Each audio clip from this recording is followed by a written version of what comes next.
The first thing I remember is the dust turning white, not drifting, not floating, but exploding upward like the earth itself was trying to climb into the helicopter with us.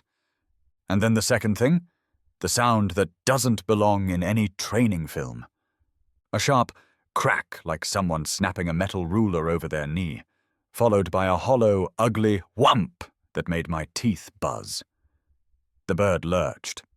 The guy across from me, a kid from Ohio who'd been cracking jokes 5 minutes earlier, stopped joking mid-sentence like his words hit a wall.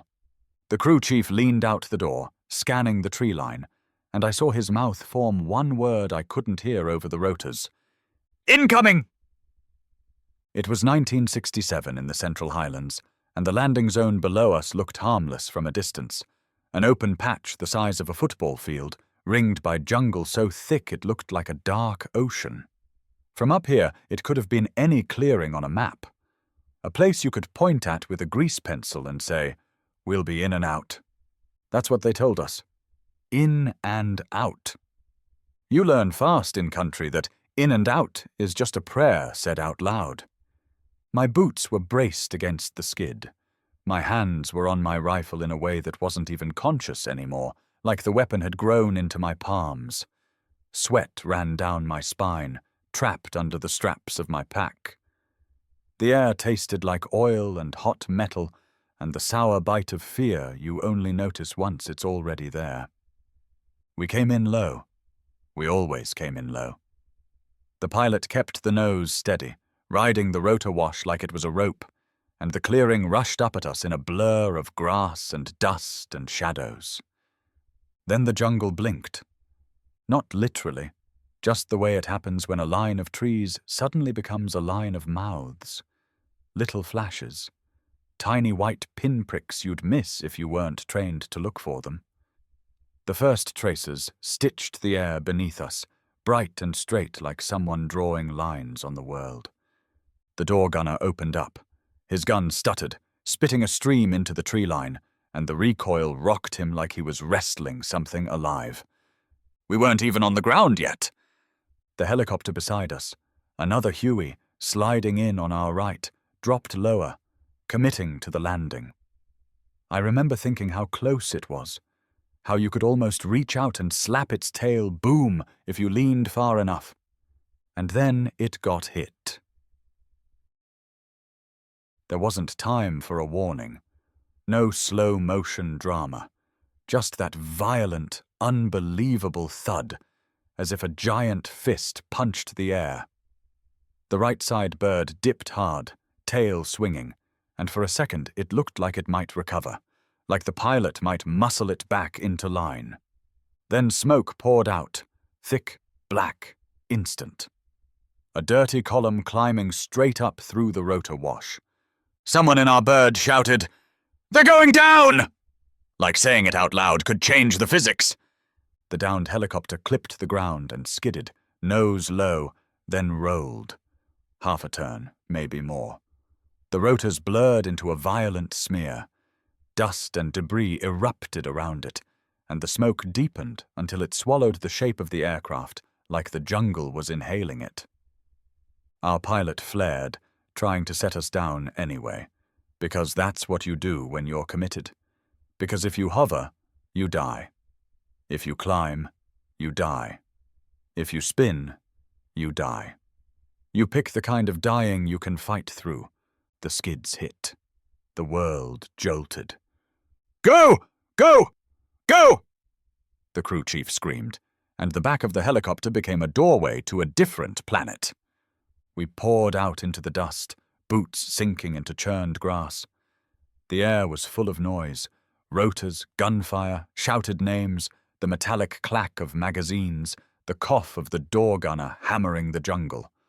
I dropped into a crouch and looked toward the smoke. 4 men had crawled out from under the wreckage. 2 door gunners, 2 pilots. They were hunched beside the broken bird like kids hiding behind a fallen bicycle, their movements wrong, slow, shocked, out of their element, exposed in the open like targets pinned to the earth. And the jungle around us, every dark edge of it, started firing back.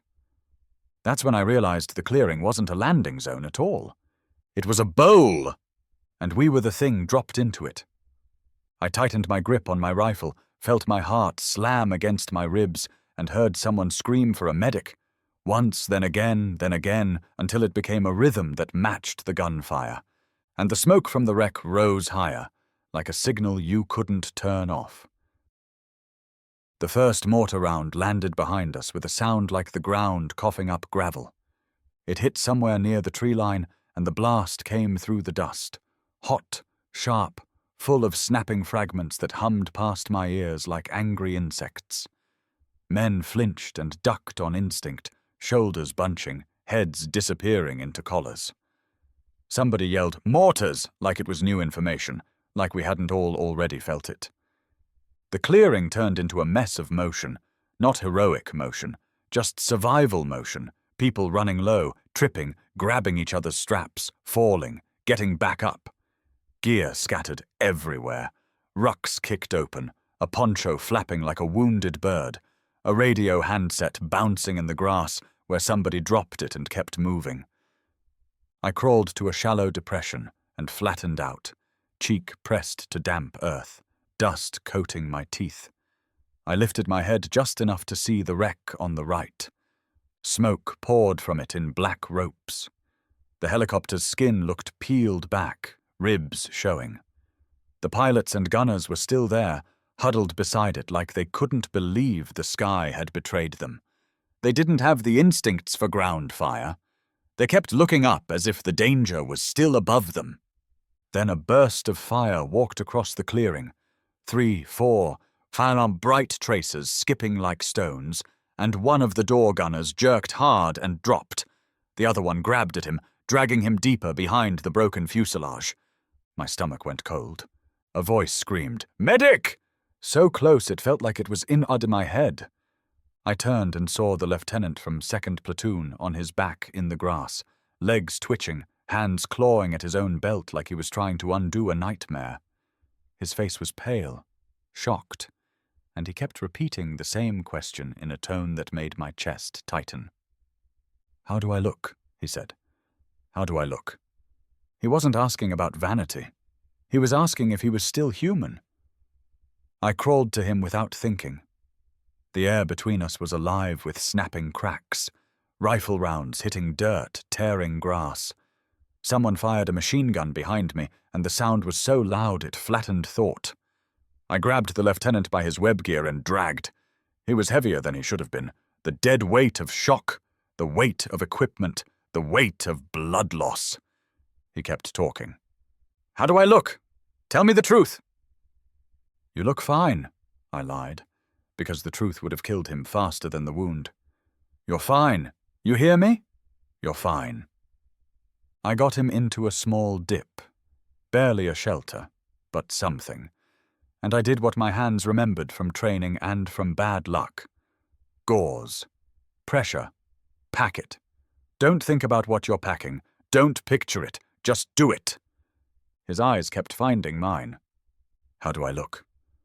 "Fine," I said again, my voice tight. "Just breathe." Then I left him, because the wounded were piling up, and the clearing was still being eaten alive, and the medevac wasn't coming. You could hear the radio traffic, frantic, clipped, the call signs, the requests, the denial. "Negative! Cannot land! Too hot! Too hot!" Every time someone tried to lift their head, the jungle punished them for it. My squad leader, Shalov, appeared out of the dust like he'd been carved out of it. Calm in a way that made you either trust him or hate him. His face was streaked with grime, eyes sharp, mouth set. "Take Star," he shouted over the gunfire. "Up that slope! Spider holes, we gotta shut him down!" It wasn't a request. It was what the world needed. Star, our machine gunner, was already moving, gun cradled like it belonged there. He was one of those men who never seemed surprised by violence, just annoyed by it. I fell in behind him, and we started climbing the rise at the edge of the clearing. The slope was steep enough to make your calves burn. Vegetation grabbed at our legs. The jungle above us looked like a wall. Somewhere inside it, rifles were firing down into the clearing, and the rounds cracked overhead in tight, mean snaps. Star fired short bursts into the brush, aiming at muzzle flashes. I crawled up beside him and threw a grenade into a dark hole in the bank, then rolled away as it popped and dirt spat back. Halfway up, a shot clipped my helmet, and it vanished so fast I didn't understand it at first.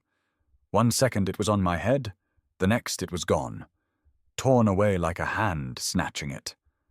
The air hit my scalp cold. Another round smacked my rifle, knocking it sideways. The impact numbed my hands. For a second, all I could do was stare at the empty space where my helmet should have been and think, that should have been my skull. Star was below me now, pinned. I could hear his gun stuttering, then stopping. He shouted something I couldn't make out. We were too far up to retreat cleanly, too exposed to push forward. I crawled backward, sliding in mud, trying not to lift my head. Dirt sprayed near my face as rounds hit close. I made it back to the depression we'd started from, lungs burning, heart hammering like it was trying to escape. The clearing behind me was worse. More bodies, more screaming, more abandoned gear.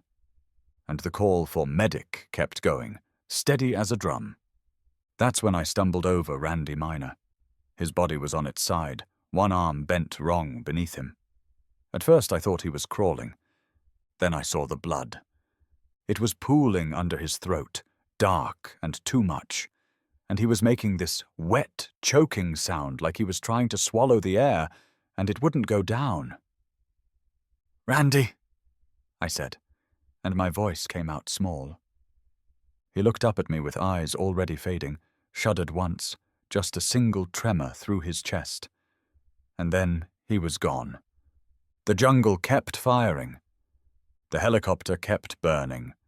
And the landing zone kept proving, second by second, that it had been designed to kill us. I don't know what time it was when I finally stopped thinking in minutes and started thinking in sounds. The mortars had a different sound than rifles. The machine gun had a different sound than both. The helicopter blades, our helicopter blades, had a sound that meant hope, until the moment they lifted and became a sound that meant abandonment. At some point, the pilot decided we weren't leaving from that clearing the way we came in. The call went out, half shouted, half mimed, because you couldn't hear anything clean anymore. Pull back, pull back, pull back. It wasn't a retreat in the way you see in movies. There was no clean line, no trumpet, no dramatic covering fire. It was a series of men realizing they were about to be swallowed and choosing, separately and together, to move before the jungle finished chewing. I scooped up a rifle from the ground because mine was still out of my hands, cracked and useless. It didn't even feel like stealing. In that moment it felt like picking up a life raft that belonged to whoever drowned first. I grabbed ammo, a canteen, a radio pouch that wasn't mine, extra belts for Star's gun. Because Star, even pinned and coughing dust, still had that machine gun look in his eyes, like he'd keep feeding it until the world ran out of brass. We moved down the slope in short bursts. 5 men. 6 if you counted me. That's what was left of my platoon in that moment. What I could see, what I could touch, what answered when I hissed their names. Every few steps someone would stop and listen, because your ears tell you where the gunfire is and where it isn't. The quiet spots are the dangerous ones. The quiet spots are where somebody's waiting. Behind us, the clearing kept screaming. The wreck kept smoking.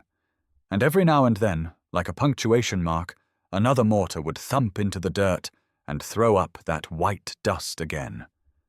We hit a small rise about 300 yards from the landing zone and dug in like animals. Not digging with entrenching tools, there wasn't time for that, but digging with hands, with boots, scraping away leaves and mud to get lower than the bullets. When it got dark, the jungle changed character. In daylight, you can at least pretend you're in control because you can see. At night, the trees become a ceiling and a wall and 1,000 hiding places. The air cools just enough to make you aware you're soaked. Every sound becomes a footstep. Every leaf shifting becomes a person. We lay there listening to the helicopters, what was left of them. The one that had been hit still burned in a low, steady way, like it was too stubborn to die quickly. Late in the night, the Vietnamese came through. I didn't see them clearly, not at first. I saw movement, shapes slipping between trees, bodies crouched low, the glint of metal now and then. They moved with confidence, not charging, not frantic, like they owned the dark. They went straight to the downed birds. I could hear them talking, soft, casual, and then the scrape of tools, the clank of something being pried loose. They were stripping the wrecks like fishermen cleaning a catch. Some of the guys near me started to lift their rifles. One whisper ran along the line. Open fire. But you fire at night, and you announce where you are. You start a fight you might not finish. And we were already a handful of survivors trying to pretend we were still a platoon. So we lay there and let them do it. I remember the taste of it. Helplessness. It wasn't fear exactly. It was worse. Fear is clean. Helplessness sticks. In the morning, the sky opened up and gave us airstrikes. You could hear jets coming in from far off, the rising scream, the deep roll as they dropped something heavy. The ground shook. The jungle answered with black smoke and snapping branches. It felt like anger delivered from above. But anger doesn't bring back the people who didn't make it out of the clearing. When we finally linked up with the company again, we didn't get a speech. We didn't get a moment. We got reassigned like spare parts. No platoon strength, they said. Too few bodies. So the 5 or 6 of us got farmed out. One here, one there, into other platoons that still looked like platoons. That's how war does it. It doesn't just kill people. It breaks groups. It takes your names away and turns you into replacement. That evening, they put me on a night ambush with men I barely knew. We moved into an abandoned village along a narrow river that snaked through the dark like a strip of spilled oil. The huts were empty, picture perfect under moonlight, like a postcard from a place that didn't want you. We set in along the bank, quiet, waiting. And then, soft at first, almost gentle, I heard it. Voices on the water, paddles, more than one boat, coming down river toward us. They came out of the darkness like the river was delivering them. Not fast, not urgent, just drifting, wood against water, a soft scrape, the faint splash of paddles. At first I couldn't tell what I was hearing, because after a day like Duke Foe, your brain starts turning every sound into a threat. A frog becomes a footstep, wind becomes whispering, a branch snapping becomes the beginning of the end. But these were voices, low voices, tired voices, and something else underneath. Higher, lighter sounds that didn't belong in a firefight. A small laugh, a child's sing-song chatter. The kind of sound you'd hear back home near a porch light. We were set along the bank in a loose line, knees in the mud, rifles pointed out over the water. The moon was bright enough to turn the river into a blade. It threw a silver path right down the middle, and anything that moved on it showed up in pieces. A glint of wet wood, a shoulder, a hat brim. The sergeant in charge, new in-country, still wearing his fear like it was fresh-issued gear, raised his radio handset. I saw his hand trembling even before I realized it was trembling. "Movement," he hissed. "Multiple." He didn't sound excited. He sounded hungry for an answer, any answer. I leaned closer, keeping my voice low. "Listen," I said. "That's not soldiers." He shot me a look, eyes hard in the moonlight. "Everything's soldiers," he muttered, like it was a lesson someone had given him and he was determined to pass the test. The first sampan slid into view. A dark shape, low in the water, moving with patient rhythm. I could make out a few figures sitting close together. No helmets, no rifles. Bundles. A hunched posture you only get when you're trying to take up less space in the world. The voices floated clearer now. Vietnamese, yes, but not the clipped, sharp talk of men moving with purpose. This was the loose, everyday sound of people trying to get somewhere without being noticed. A mother shushing. A child asking something twice. My stomach tightened. The sergeant lifted the handset higher, finger already pressing the push-to-talk like he couldn't help it. He whispered into it, "Request permission to engage targets on the water." Targets. The word hit me like a slap. We waited in that horrible thin moment where the radio decides what kind of people you're about to become. Static. A murmur. Then the answer, dry and distant as if it came from another planet. Cleared to fire. The sergeant's face changed. Not into joy, exactly. Into relief. Like somebody finally took the weight of decision off his shoulders and gave it to someone else. And now all he had to do was pull a trigger. He lowered the handset and motioned down the line. Rifles shifted. Men adjusted their positions. I heard a safety click off somewhere, crisp and final. I couldn't breathe. I said it again, sharper. "They're civilians!" He ignored me. His jaw flexed.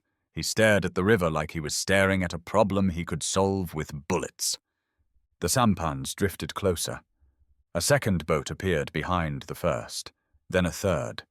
Dark beads sliding down the moonlit string of water. The little voices continued. They were close enough now that I could hear the cadence, even if I couldn't understand the words. My hands moved before my mind finished arguing. I swung my rifle, not toward the river, toward the sergeant. The barrel settled on his chest, close enough that I could see the pale oval of his face under the helmet, the shine of sweat on his lip. He froze like I'd snapped him in half. "What the—" he started. I kept my voice low, dead steady, the way you talk when you need the world to obey you. "If you fire on those boats," I said, "I fire on you." The line around us went rigid. Men turned their heads. I could feel the whole ambush shift focus, away from the river, away from the boats, onto me. The sergeant's eyes widened. His mouth opened and closed. For a second he looked like he might shout, might call it out, might order someone to take me down. But the river kept moving. The boats kept drifting. The moment didn't wait for him to figure out what kind of authority he really had. I leaned in just enough for him to hear me over the water and the insects and the pounding in my own skull. "Look at them," I said. "Just look." He did. Finally. And something in his face faltered, just a flicker of doubt, like a crack in glass. The sampans slid past our position, silent as ghosts, their shapes cutting through the moon's reflection. For a second, one of the small heads turned, as if sensing eyes in the dark. Then they were downstream, drifting out of sight. No shots fired. For a breath, the world held still. I thought, idiot that I was, that maybe I'd changed the night. Then, far downriver, the darkness lit up with sudden muzzle flashes. A burst. Then another.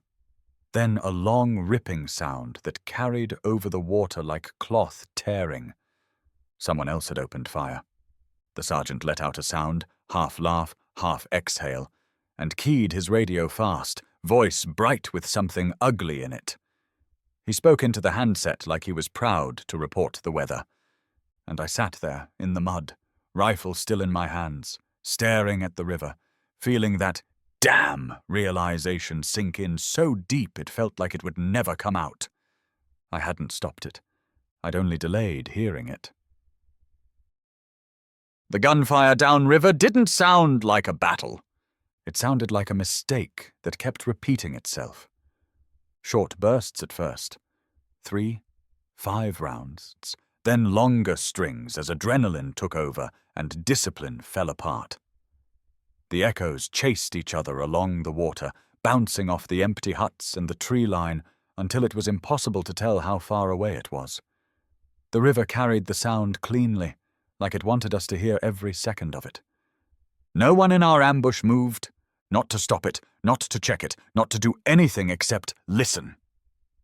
The sergeant grabbed his handset again, and when he spoke into it, his voice had that awful lift in it, like a man trying to prove he belongs.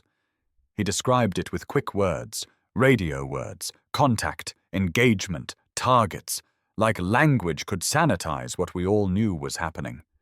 He looked at me afterward, eyes shining with anger and humiliation. The others looked too, some with disgust, some with fear, some with that blank stare men get when they decide not to think. They started in on me, right there, in whispers that felt louder than the gunfire. Insubordination. Court-martial. Attempted murder. You threatened an NCO. I didn't argue. My mouth was full of something sour and heavy. I kept seeing the sampans gliding past us in the moonlight, the way the water parted around them without complaint, the way those voices sounded ordinary, like any family going somewhere quiet. I'd been in firefights. I'd dragged wounded men.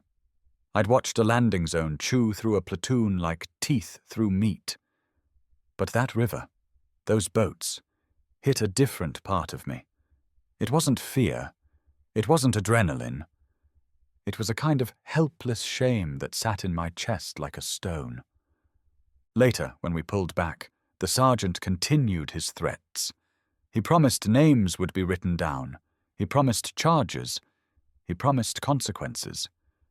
What he didn't promise, because he couldn't, was that anyone would ever say out loud what those consequences really were. Back at whatever passed for a perimeter that week, I lay under my poncho and listened to rain hammering the canvas. The rain in Vietnam isn't romantic. It's not a gentle drizzle you watch from a porch. It's a weight, a curtain. It turns the world into mud and the air into water you have to breathe. I was sick most of that tour. Dysentery, hookworm, things that steal you slowly. My ribs showed if I lifted my shirt. My hands shook when I hadn't eaten enough. And I was humping the radio that month. A heavy pack that dug into my shoulders until it felt like straps were cutting through skin. 90 pounds? Easy. More if the claymores were wet. That night, I listened to the rain, and I kept hearing the river underneath it.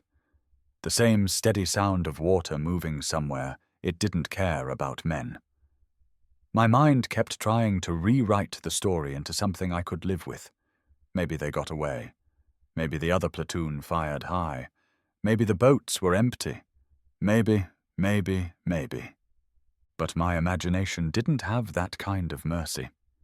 Years later, I'd stand under rain at home and let it hit my face like I was trying to remember something and wash it off at the same time. People think that's nostalgia. It isn't. It's a test of whether the memory still owns you. That week in '67, all I wanted was dry socks and a roof and the kind of quiet that didn't hide gunfire. A few days after the river, somebody found an official note about Duke Foe, typed up by battalion clerks, like a receipt. Numbers, units, times, KIA, WIA. It read like a tax form. No dust, no screaming, no smell. No boy from Ohio stopping mid-joke. No door gunner dropping beside the wreck. No mention that my platoon went from 25 to a handful in the space of a morning. No mention that I pointed a rifle at my own sergeant because I couldn't stomach becoming the kind of man who fires into a boat of children. That's the thing about paperwork. It records what happened, not what it did to you. What it did to me showed up later in stupid places. A playground behind a school, hearing kids yell and laugh, and suddenly I'm back on that riverbank with the moonlight turning water into a blade and my finger nowhere near the trigger. A restaurant table with sticky rice and the memory of eating from a dead man's ration like it was normal. A TV show full of people complaining about nothing, and the thought rising up uninvited. Is this what we bled for? People ask sometimes what Vietnam was like. I can tell them about helicopters and mortars, and the way the jungle looks from 50 feet in the air. I can tell them how it feels to drag a man who keeps asking, "How do I look?" when you can't answer honestly. But the truth, the real truth, is simpler and heavier. Vietnam was the moment you realize you can do everything right and still lose. It was the sound of gunfire downriver after you thought you stopped it, and the damn feeling that comes after when you understand you didn't leave the war behind. You just carried it home.